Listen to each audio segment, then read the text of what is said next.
Nós celebramos os 507 anos da Reforma Protestante, uma semana abençoada. Celebramos essa data de forma especial no dia 31, mas durante toda a semana, na verdade, aqueles que trazem com carinho isso no coração, sabem a importância, têm valorizado. E ao longo também desse último mês, nós estivemos falando sobre isso, desse movimento tão importante para nós, do retorno da igreja a doutrinas sólidas, da origem da igreja cristã. O reverendo Ivo trouxe os sermões, sobre os 5 solas da Escritura, sobre... Alguém lembra aí? Como é que começou? Sola Escritura, somente as Escrituras, sola fide, somente a fé, solos Christus, somente Cristo. Na última semana, sola gratia, somente a graça, e hoje finalizamos com soli Deo glória, somente a glória de Deus, ou glória somente a Deus. Eu quero então convidá-lo para que você abra a palavra de Deus na Epístola de Paulo aos Romanos, capítulo 11. Nós vamos ler os versículos 32 a 36. Hoje temos a bênção de ter as nossas crianças conosco. Crianças, ajudem os papais, vocês são mais rápidos, tenho certeza.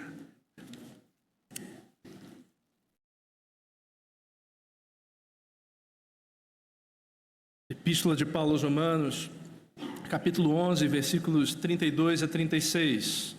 Se você encontrou, feche os seus olhos, não feche a Bíblia, vamos falar com Deus. Pai Santo, nós estamos diante da Tua palavra, Senhor, ela que é viva e eficaz. Senhor, nós sabemos que o Senhor fala e nós queremos ouvir a Tua voz. Então abre, Senhor, os nossos ouvidos, abre o nosso coração para receber a Tua palavra por meio do Teu Espírito Santo. Assim nós pedimos nessa manhã, em nome de Jesus. Amém. Diz assim a palavra do Senhor, nós podemos ler todos juntos. Porque Deus a todos encerrou na desobediência, a fim de usar de misericórdia para com todos. Ó, a profundidade da riqueza, tanto da sabedoria como do conhecimento de Deus. Quão insondáveis são os seus juízos e quão inescrutáveis os seus caminhos. Quem, pois, conheceu a mente do Senhor? Ou quem foi o seu conselheiro? Ou quem primeiro deu a ele para que lhe venha a ser restituído? Porque dele, por meio dele e para ele são todas as coisas, a ele, pois, a glória eternamente. Amém. Você pode se assentar. Palavra de Deus. Meus irmãos, esses versículos que nós acabamos de ler a uma só voz fazem parte de uma doxologia, de uma adoração ao Senhor. Um discurso de louvor a Deus. Mas, por que Paulo estava então exultante de louvor a Deus ao escrever essa palavra aos Romanos? Para que possamos compreender bem esse texto, nós precisamos ter a mente de que esse texto está dentro de uma seção, encerrando uma seção dentro da epístola, que vai dos capítulos 9 a 11.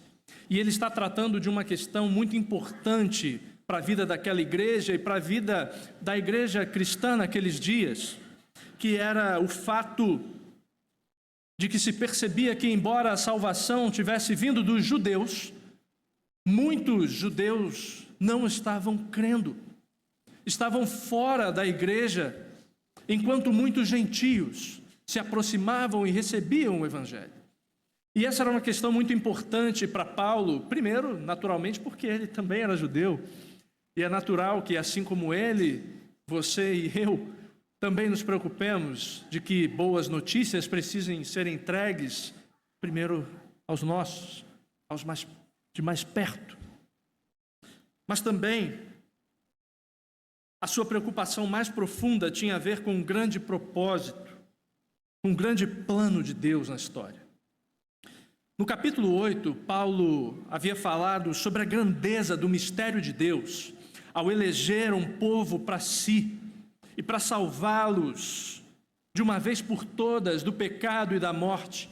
E ele traz isso com grande segurança ao coração dos crentes.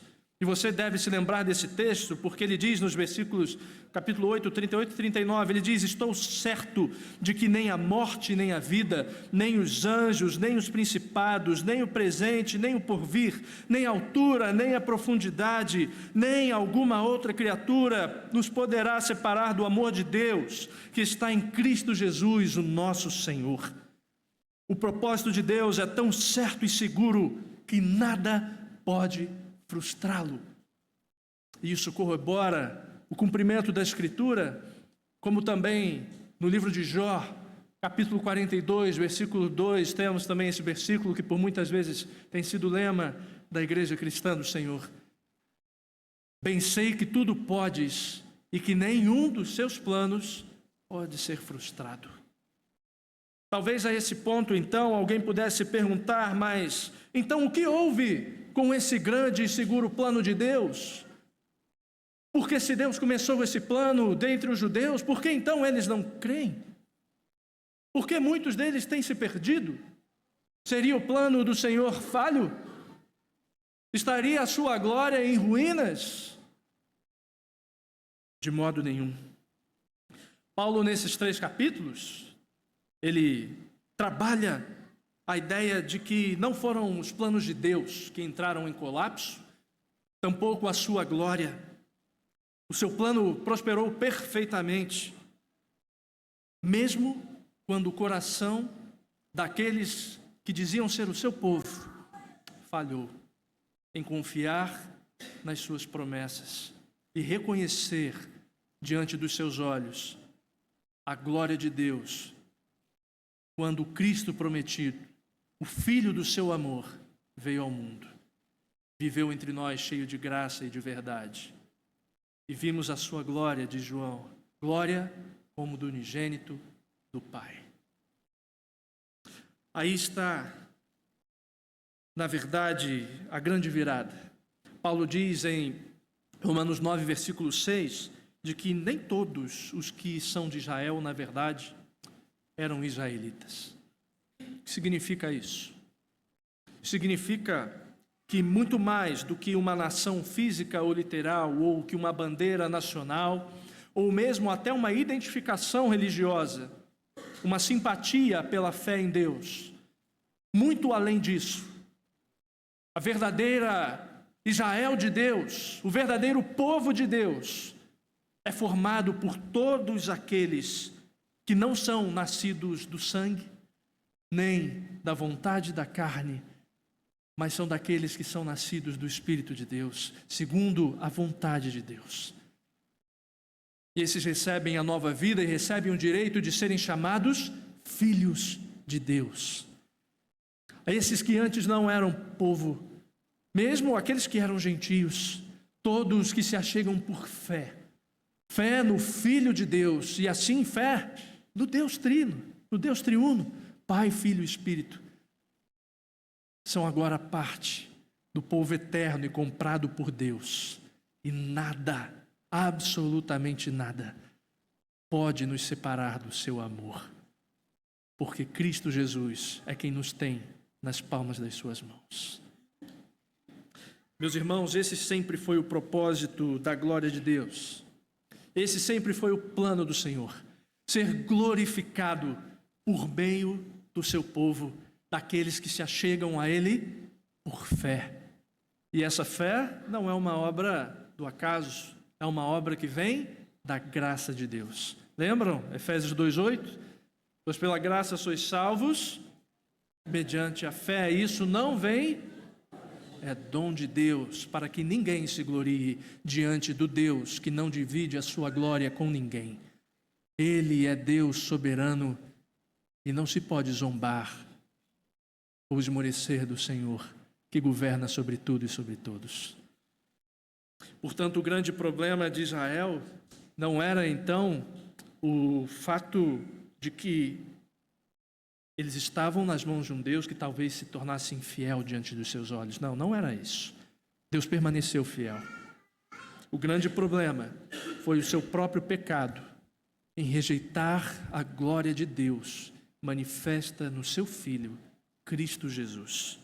Porque a Escritura diz que todo aquele que nele crê não será confundido, porque não há distinção mais entre o judeu e o grego, e uma vez que o mesmo Senhor é Senhor de todos, rico para com todos os que o invocam, porque todo aquele que invocar o nome do Senhor será salvo.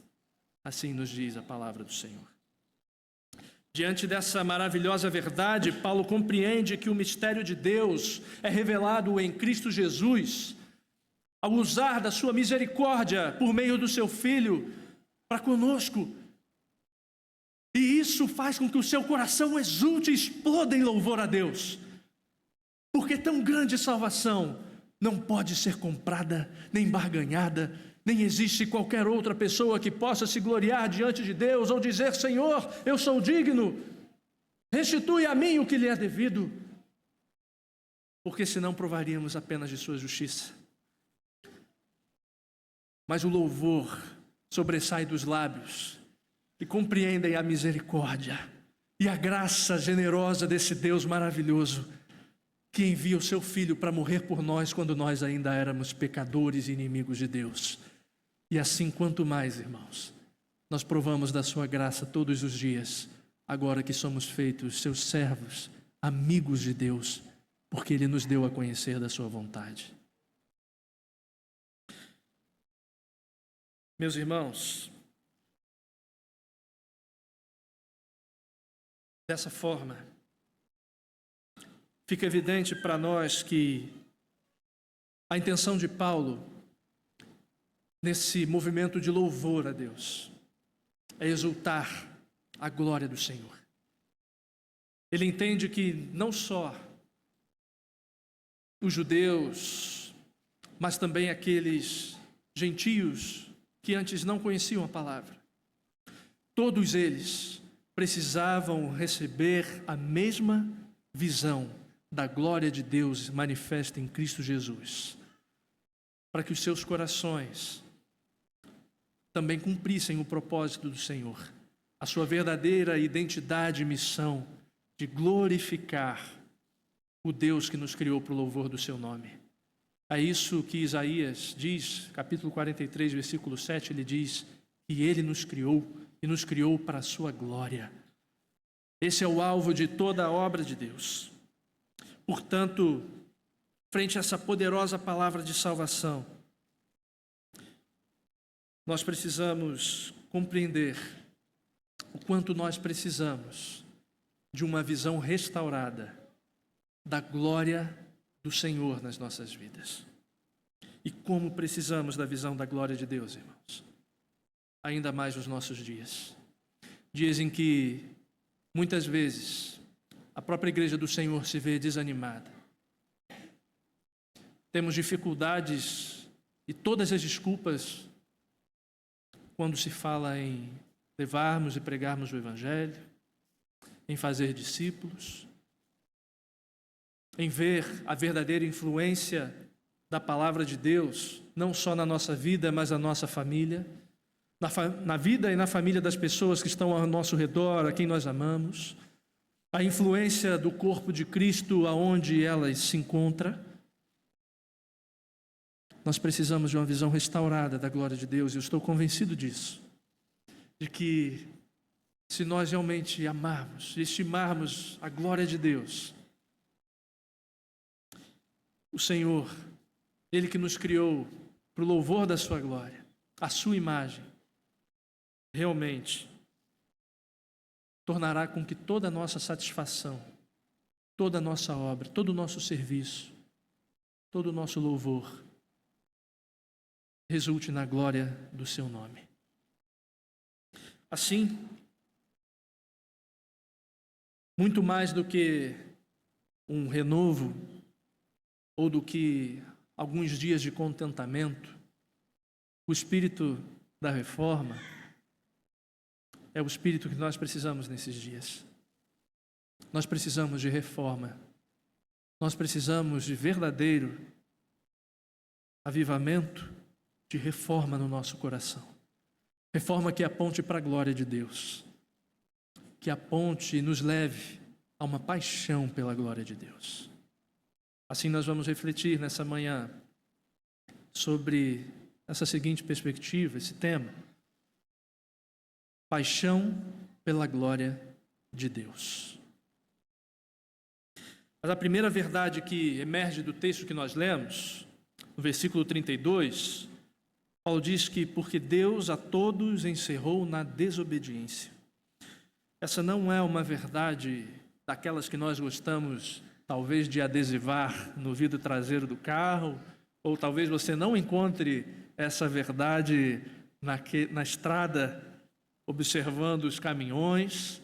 Você não vai ver isso estampado por aí, nem em algum outdoor. A primeira verdade é de que os homens não glorificaram a Deus. E por isso, Deus encerrou a desobediência. Como nós falamos na revelação de Deus, Israel foi feito o seu povo.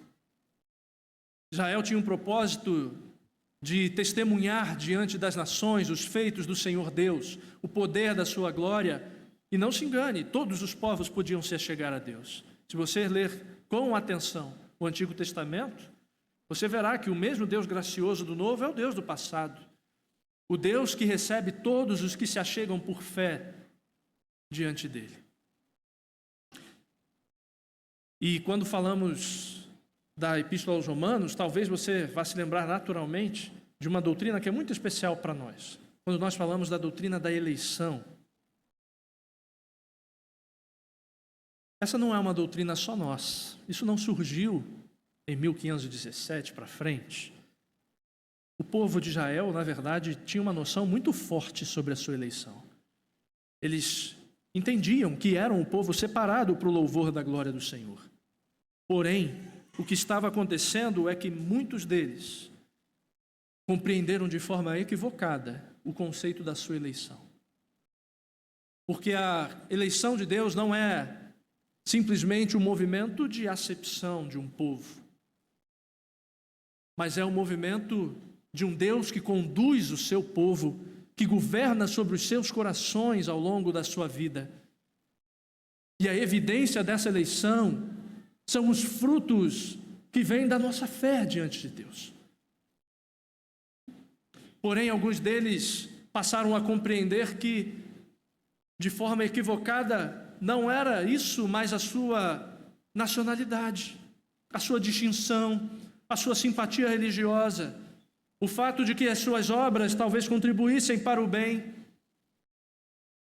mas não a verdadeira glória que é devida ao nome do Senhor, que usa de misericórdia para com todos, e que só podem se achegar a Ele aqueles que realmente reconhecem quem realmente são, humildes e carentes de salvação. O que Paulo quer tornar evidente para eles é que a eleição ela é revelada por esses frutos de fé. Frutos de fé que acompanham aqueles que buscam a glória do Senhor. Se antes aqueles que eram chamados judeus tinham isso por grande orgulho, a sua eleição, o fato de se chamarem povo de Deus, agora eles estavam encerrados, aqueles que não creram, sob a mesma sentença de todos os homens, a qual Paulo descreve no capítulo 1 aos Romanos. Ele diz que Deus encerrou a todos na desobediência, porquanto, tendo conhecimento de Deus, não o glorificaram, nem lhe deram graças, antes se tornaram nulos nos seus próprios raciocínios, obscurecendo-se-lhes o coração insensato. Imagine por um momento que você recebesse um convite especial. Você teria o privilégio de receber uma viagem grátis para uma das 7 maravilhas, como dizem, naturais do mundo. Se pudesse ir a Foz do Iguaçu, as cataratas do Iguaçu. Chegando lá, você se depara com aquelas paredes de água caudalosas, vertendo aos milhões de litros por segundo, o ar umedecido e talvez as gotículas vindo sobre o seu rosto, e diante daquela visão de majestade e beleza, você puxasse a sua mochila, dentro da sua mochila você retira um espelho, e ao invés de contemplar a beleza diante dos seus olhos, você passa a contemplar uma imagem de si mesmo. Talvez você não precise de um espelho, você pode fazer isso com a câmera do seu celular, né? Hoje é mais fácil para a gente. E você diria de um homem que fizesse tal viagem e tomasse tal atitude?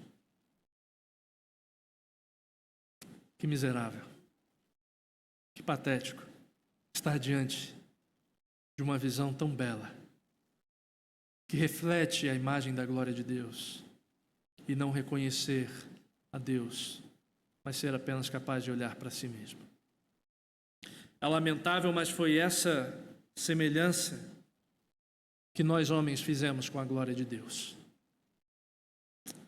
mudando a glória do Deus incorruptível em semelhança da imagem de homem corruptível e mortal. O modo como Deus nos criou, seres humanos feitos à sua imagem e movidos também pela imagem da glória de Deus, influencia o modo como nós vivemos.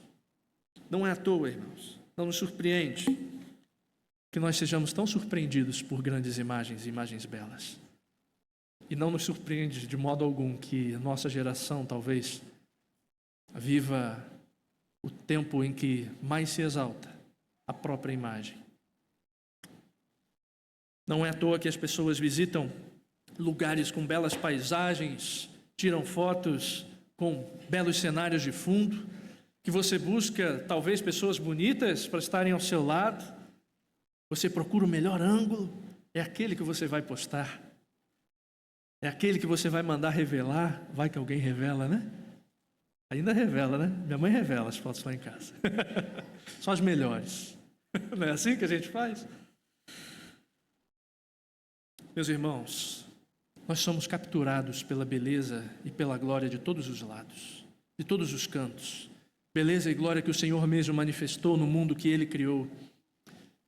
Mas que quando nós estamos influenciados pela realidade do pecado, que nos afasta da visão da verdadeira glória de Deus, nós a trocamos, nós a substituímos por uma outra imagem, seja a sua própria, seja de um outro homem, seja a imagem de um animal ou tantas outras coisas, tantos outros ídolos que somos capazes de fazer para nós.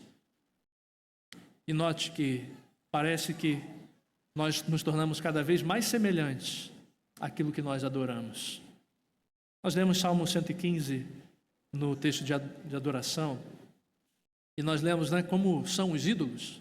Eles têm olhos, mas não veem, têm boca, mas não falam, têm ouvidos, mas não ouvem, têm nariz, mas não cheiram. Quantas pessoas têm se tornado tão apáticas quanto à realidade da sua vida espiritual, quanto a esses próprios ídolos a quem adoram nos nossos dias. A verdade é que esse não é só o problema dos judeus, esse não é só o problema dos gentios, esse é o problema de toda a humanidade que Paulo está tratando. O problema do pecado que obscurece a nossa visão da glória de Deus. A verdade é que nós já não amamos mais a glória de Deus acima de todas as coisas. E tantas vezes nós amamos muito mais a nossa imagem, a nossa glória, a nossa promoção, ao invés de render glória àquele que é o autor e o consumador da nossa fé, o Criador de todas as coisas. O pecado nos impede de enxergar a glória de Deus e a sua beleza.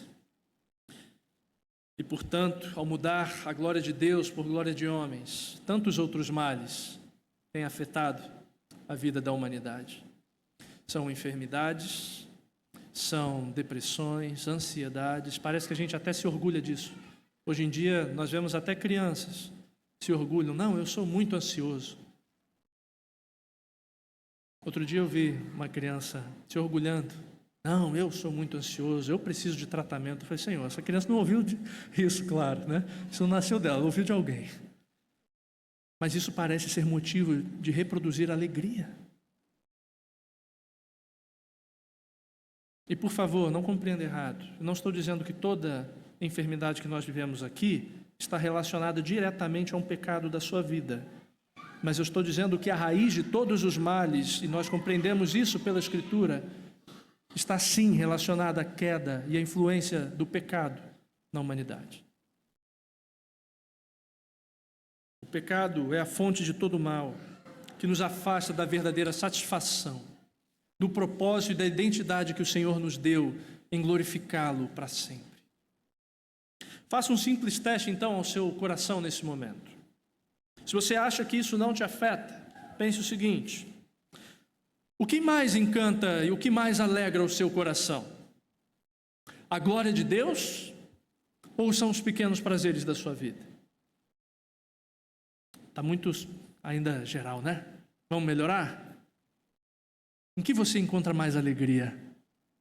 No gol do Flamengo? No gol do Vasco? Na final do Mundial?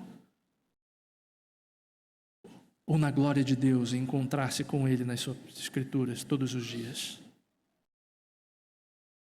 O seu coração, ele exulta mais pela beleza ou pelo sabor das coisas que você prova? Ou pelo sabor que o Evangelho traz ao seu viver? O que te encanta mais? A forma como você tem construído a sua vida financeira, o seu patrimônio, aquilo que você quer deixar por diante? Ou a sua satisfação em pertencer ao Senhor e ter a oportunidade de estar sentado, por exemplo, nesse momento e ouvir a sua palavra sendo pregada?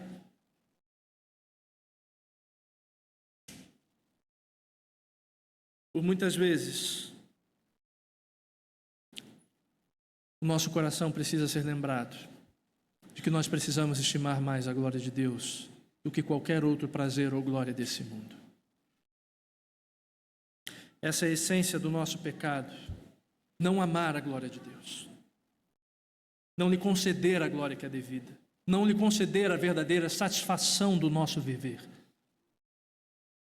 Paulo sabia disso, e não é à toa. Essa eu vou pedir sua ajuda, Débora. Se você puder compartilhar 2 Timóteo 4, versículos 3 e 4. Quero que você acompanhe comigo, vê se você encontra alguma semelhança disso nos seus dias. 2 Timóteo 4, 3 e 4. Você pode abrir na sua Bíblia também. Pois haverá tempo em que não suportarão a sã doutrina. Pelo contrário, cercar-se-ão de mestres segundo as suas próprias cobiças, como sentindo coceira nos seus ouvidos, e se recusarão a dar ouvidos à verdade, entregando-se às fábulas.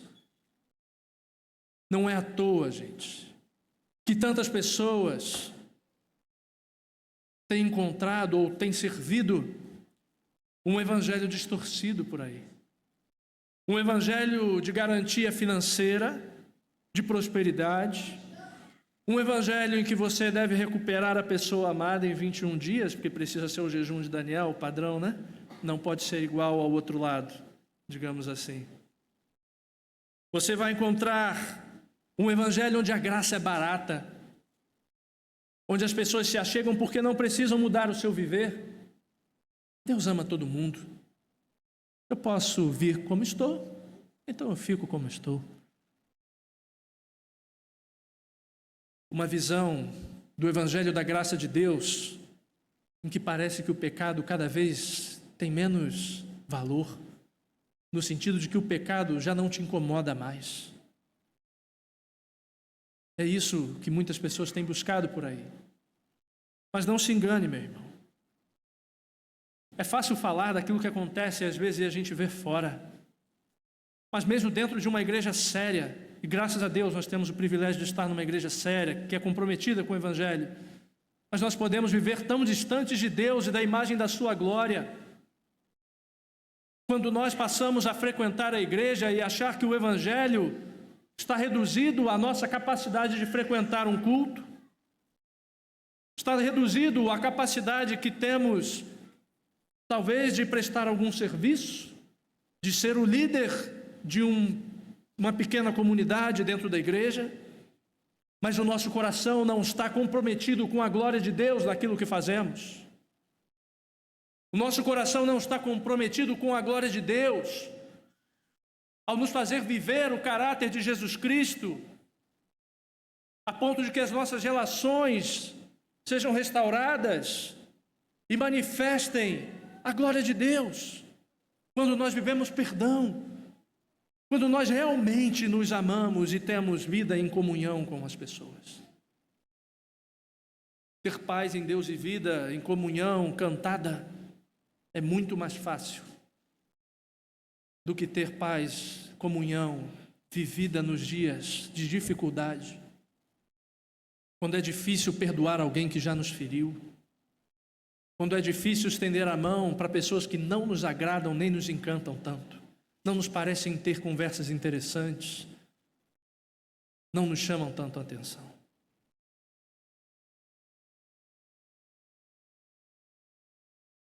Nós precisamos entender, irmãos, de uma vez por todas, e eu achei muito interessante essa frase, guarde ela, não é minha, ela é de um pastor chamado Leandro Peixoto, pastor da Segunda Igreja Batista de Goiânia.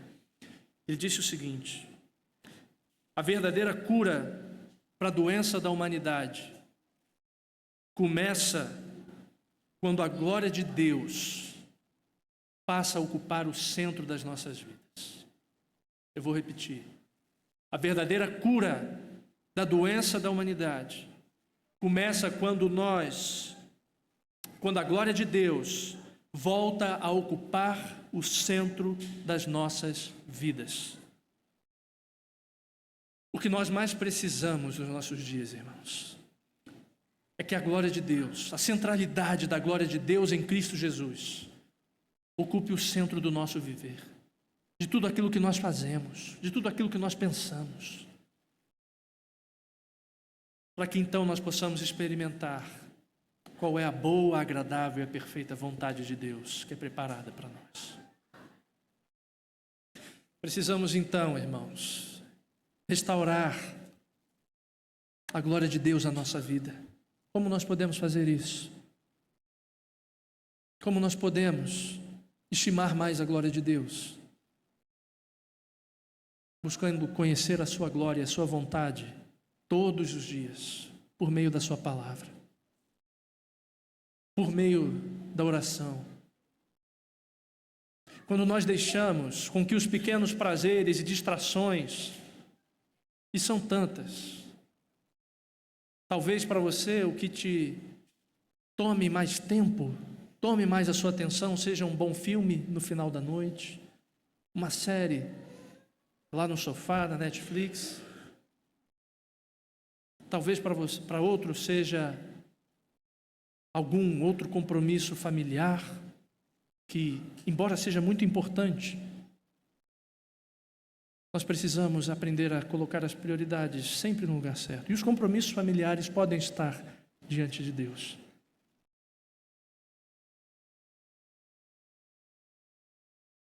Nós podemos buscar a glória de Deus, nos comprometendo com disciplinas espirituais que às vezes nós pouquíssimo falamos. Buscar a Deus pelo jejum, buscar a Deus pela meditação na sua palavra, acordar pela manhã e meditar. Durante o dia, remoer aquilo que meditamos na palavra de Deus e ir dormir também, sob a influência da palavra do Senhor nas nossas vidas. Até que verdadeiramente isso comece a transbordar do nosso coração. Mas a realidade é que nós não podemos fazer isso sozinhos. E essa é a segunda verdade que nós precisamos compreender nessa manhã. É que a soberania de Deus restaura a nossa imagem, restaura a nossa situação diante de Deus. Ou ainda, a soberania de Deus restaura a centralidade da sua glória dentro de nós.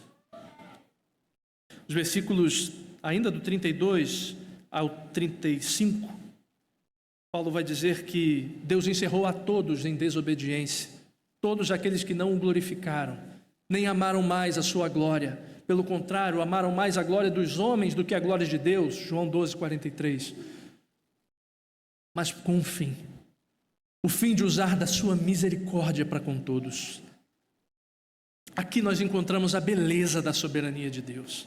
E foi preciso gastar um bom tempo no primeiro ponto para que compreendêssemos a nossa situação e a forma como nós mesmos também, por muitas vezes, rejeitamos a glória de Deus, para que agora nós possamos compreender ainda mais a beleza da obra do Deus que usa de misericórdia para com quem Ele quer.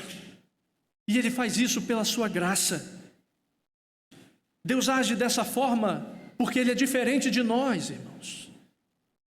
Deus não usa o seu poder e o poder de salvar-nos da mesma maneira com que talvez nós usássemos. É muito possível que, se você tivesse esse poder, você usasse com alguma influência externa. Talvez você concedesse graça se isso fosse te render um lucrozinho no final, se isso te favorecesse no final. Mas o que Paulo deixa claro para nós é que com Deus não se barganha. Ele encerra todos na desobediência para que todos igualmente supliquem por sua graça, por sua misericórdia, e para que Ele use de misericórdia para com todos aos quantos Ele quer salvar. Por isso mesmo a nossa desobediência, o nosso pecado, que são a nossa responsabilidade pessoal, são usadas por Deus no seu propósito eterno, para que fique claro em todos os cantos do universo, de que Deus é o verdadeiro autor da nossa salvação, de que Deus é o princípio e o fim de todas as coisas, e que todas as coisas são feitas para o louvor da glória do seu nome. Somente a Deus a glória. Daquele que, pela sua maravilhosa graça que nós cantamos, entregou o seu Filho Jesus na cruz do Calvário. Ele não poupou o seu Filho, mas para usar de misericórdia, Ele entregou o seu Filho e fez com que a morte do seu Filho fosse justiça por nós, para que então recebêssemos no Filho de Deus vida plena no seu nome, vida plena para todo aquele que crê, daquele que antes não se julgava apto de receber misericórdia e realmente não é apto. É porque Ele quer, é porque é de graça. É só pela graça que você e eu somos salvos da morte e do pecado e da influência do pecado na nossa vida, por meio do sacrifício de Cristo Jesus e do poder do Evangelho em nós, de modo que nós somos feitos família de Deus, nação santa, povo de propriedade exclusiva do Senhor. Nós que não éramos povo, agora somos povo, diz o apóstolo Pedro, 1 de Pedro, capítulo 2, versículos 9 e 10. Nós que antes não tínhamos alcançado misericórdia, recebemos misericórdia suficiente para restaurar o nosso viver. E essa é uma obra única e exclusiva do Senhor soberano, do Senhor das nossas vidas, do Deus Todo-Poderoso. Por isso a sua soberania, não a nossa obra, mas a sua graça, a graça de Deus, é a responsável por restaurar a verdadeira imagem de Deus em nós, a ponto de que, por meio da sua misericórdia, na nossa desobediência, a sua graça brilhe mais e mais.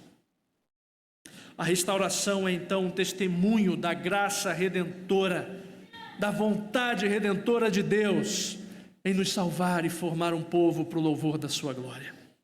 Quando entendemos isso, a nossa paixão é restaurada. Quando entendemos isso, o Senhor, que é a fonte da nossa salvação, também é a fonte do nosso sustento diário e a fonte da nossa esperança. É por isso que Paulo louva a grandeza e a profundidade de Deus. É por isso que Paulo louva os caminhos que não podem ser sondados pelos homens, de uma mente que os homens não podem conhecer, de um caminho exclusivo que só pertence a Ele, de um Deus que não busca conselhos com ninguém, que não pode ser cobrado por ninguém, do Deus que concede misericórdia pelo seu amor generoso, pela sua vontade soberana em amar gente como você e eu e chamar-nos de filhos de Deus. Portanto, irmãos, se você ainda não colocou a sua confiança, a confiança do governo da sua vida nas mãos desse Deus, não tarde. Corra hoje para o Senhor soberano. Entregue hoje a sua vida ao Senhor Jesus e você provará dessa graça maravilhosa. Graça que é fruto da soberania de Deus em salvar aqueles que hoje, como suas ovelhas, ouvem a voz do seu pastor, dizendo: vinde a mim. Vinde, amados do meu Pai. Vocês são meus. Mas se você já é um cristão, não questione a Deus, nem julgue a Deus no seu coração se as coisas não vão bem. Mas confie de que o mesmo Deus que resgatou a sua vida, que te trouxe das trevas para o reino do Filho do seu amor, é o Deus que sustém e provê você em toda situação e que considera a graça todos os dias para que você permaneça até o dia em que Cristo Jesus retornar em glória. Mas em terceiro lugar, há uma terceira verdade e última, prometo. A glória de Deus deve ser o grande propósito das nossas vidas. A glória de Deus deve ser o grande propósito das nossas vidas. Paulo conclui a sua adoração dizendo: porque dele, por meio dele e para ele são todas as coisas. A ele, pois, a glória eternamente, e assim seja. Amém. Todo o propósito de Deus, todo o plano da criação do Senhor, da sua salvação e todo o propósito da eternidade se torna uma realidade para nós por meio daquele que nos amou, daquele que nos amou até o fim. No fim, todas as graças que fluem da cruz, a regeneração, a justificação, a nossa união com Cristo, a nossa adoção na família de Deus, a nossa santificação, a nossa perseverança, são aplicadas em nós pelo Santo Espírito de Deus. Ele que é a fonte, o realizador e o alvo da nossa salvação. A glória de Deus deve ser o maior propósito das nossas vidas. Se você já tem algum tempo de presbiteriano, talvez você saiba de cor. A nossa pergunta de número 1 no breve catecismo é: qual é o fim principal do homem? Sabe responder? Ixi, vamos lá, vamos de novo? Qual é o fim principal do homem? Glorificar a Deus e gozá-lo para sempre. O anseio pela glória de Deus, irmãos, é o tema central da nossa vida. O anseio pela glória de Deus também foi o tema central da reforma do século XVI, da reforma protestante que celebramos. Ele é o motivador da nossa vida cristã, da nossa piedade. da nossa vida com Deus. Deus nos criou para o louvor da sua glória. O culto e o louvor da glória de Deus deve sim ser a maior paixão dos nossos corações, a fonte da nossa alegria e da nossa satisfação. Como nós dissemos há pouco, a cura realmente da nossa enfermidade, da nossa crise, da falta de autoridade que muitas vezes nós encontramos no nosso viver, está em retornarmos à centralidade da glória de Deus nas nossas vidas. Glória de Deus em Cristo Jesus, o nosso Senhor. Os reformadores compreenderam isso. Não é à toa que eles se opuseram à fé romana naqueles dias, em alguns temas que, no final das contas, todos eles são unidos por uma coisa. Eles combateram, por exemplo, o conceito de que não bastava a justificação pela fé, mas precisava da justificação e um empurrãozinho, um algo mais, uma obra extra, uma caridade a mais. Não que a caridade não deva fazer parte da sua vida, e ela deve. Mas não é isso que te qualifica como filho de Deus. A qualificação vem antes, e você responde com boas obras, porque você é um filho de Deus. Assim surgiram também as orações e mediação a santos e anjos, a mariolatria, a adoração exacerbada de Maria, a venda indiscriminada de indulgências, o abuso da autoridade sacerdotal e do Papa, o culto dirigido em outro idioma incompreensível na igreja local, a proibição da Bíblia aos leigos, a tradução para que você não pudesse ler, o purgatório e tantas outras que no final das contas sobrevieram por um mesmo motivo, de uma igreja que perdeu, que abandonou a verdadeira visão da glória de Deus em Cristo Jesus. É isso que eles se comprometeram em restaurar, porque eles entendiam que a glória de Deus em Cristo Jesus era suficiente, que a obra de Cristo Jesus era suficiente para salvar-nos, e que toda a glória era devida ao nome de Deus somente. Sobre isso, João Calvino, o reformador que talvez mais influencie a nossa doutrina como presbiterianos, calvinistas, ele diz: o alvo da piedade, bem como de toda a vida cristã, é a glória de Deus. Glória que esplende nos atributos de Deus, na estrutura do mundo e na morte e ressurreição de Jesus Cristo. Isso é paixão pela glória de Deus, irmãos.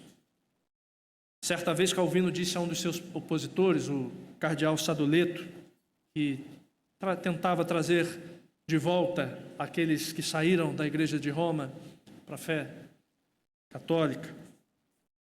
João Calvino disse que não pertence à teologia confinar em demasia, em excesso, o homem dentro de si mesmo,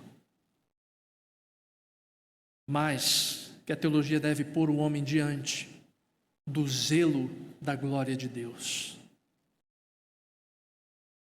Ele estava convencido de que ninguém verdadeiramente serve a Deus com piedade, ninguém pode ser piedoso diante de Deus se viver devotado para si mesmo, se viver devotado para a sua autopromoção, para a sua glória, e não pela paixão da glória de Deus. O que você tem feito então com a sua vida, meu irmão e minha irmã? Você tem devotado os seus dias e a sua paixão à glória de Deus antes de todas as coisas? Você vive de maneira que as pessoas enxergam a alegria no seu coração da boa notícia da sua salvação, que transborda para os outros? É isso que as pessoas veem em você? Assim como seria a alegria de uma criança, não é, Pedro? Se você ganha um presente, você quer logo mostrar, não é? Olha que presente lindo, mamãe me deu, papai me deu, não é? É essa alegria que está no seu coração quando você está diante da palavra do Senhor? Ou você estima mais as outras coisas, mesmo as bênçãos do Senhor, do que o próprio Senhor das bênçãos? O propósito da nossa vida, da nossa criação, o motivo pelo qual o Senhor nos fez seu povo e nos reúne nessa manhã, mas também nos reunirá por toda a eternidade. Esse é o propósito pelo qual Ele nos chamou. Em casa, abra Apocalipse 19, veja lá o grande culto de louvor a Deus, o culto do louvor da sua glória. O grande motivo é a glória de Deus. O grande motivo é a glória do seu nome. Glória em mostrar-se como Deus poderoso e sustentador das nossas vidas, de nos fazer participar também da sua glória como seus filhos por toda a eternidade. Isso é uma obra de amor do Senhor, uma obra da glória do Senhor. Por isso precisamos ser apaixonados pela glória de Deus. As nossas relações, ações, relacionamentos devem ser guiados pela nossa paixão com a glória de Deus. Talvez seja isso que devamos considerar mais no nosso dia a dia. Não só quando nós estamos aqui, mas principalmente pelo culto que começa na nossa vida diária. Quando cedo pela manhã, o seu coração exultar pela glória de Deus e desejar conhecer a sua glória pela sua palavra, desde a manhã. Quando o seu coração exultar pela glória de Deus e quiser se relacionar com Deus durante o seu dia. Quando o seu coração exultar pela glória de Deus, quando você se reúne à mesa, quando você trabalha, quando você vai passar um café, quando você tem que passar a roupa também, é verdade. É nas coisas diárias que nós precisamos buscar a glória de Deus e a paixão pela sua glória. A paixão pela glória de Deus é o grande legado da reforma protestante. É nesse espírito de quem entende que, mesmo sendo crentes, precisamos constantemente reformar o nosso coração por uma visão correta da glória de Deus em Cristo Jesus. E quando nós realmente vivermos isso, nós vamos entender que a sua soberania, a sua restauração, ela é manifesta no nosso coração e que nós podemos realmente desfrutar de toda a plenitude do propósito de Deus para nós. Propósito que começa hoje, mas o propósito que vai se manifestar em plenitude quando estivermos juntos diante dele e pudermos ver face a face. Que Deus te abençoe. Que o Senhor Deus restaure a paixão pela glória de Deus no seu coração. Só lhe deu glória. Glória somente a Deus. Seja isso que inunde o seu coração. Deus te abençoe, meu irmão, minha irmã, em nome de Jesus.